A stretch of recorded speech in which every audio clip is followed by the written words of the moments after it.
Underlying the whole notion of democratizing Japan was the notion that you had to break up existing economic cartels, the so-called zaibatsu, or financial cliques. If these were broken up, it was believed that there'd be a more equitable share of wealth in the nation, and tremendous power wouldn't be concentrated in the hands of a few people.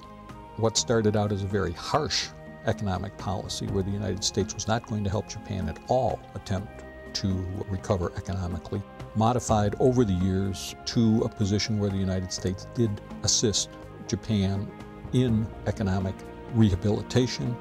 The idea was that the occupation was to benefit U.S. national security. And it was decided that an economically viable and strong Japan would be an advantage to U.S. national security.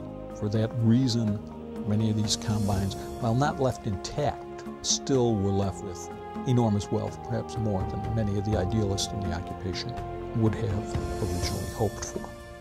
Where you do see a far-reaching reform, and one that plays on pre-war Japanese tendencies, is in land reform.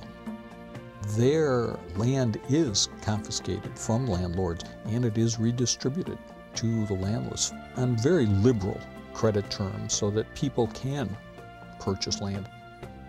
This is a tremendous redistribution of wealth and of real estate. Again, you have to remember, this is all occurring under the auspices of a U.S. Army general. Here, the U.S. Army actually supported very successful efforts to redistribute land to the landless in Japan. It was a tremendous accomplishment because what it did, of course, was give farmers a vested interest in the society, and many of the economic reforms that the occupation carried out, in effect, created a stable middle class in Japan that's endured to this day, 60 years past the war.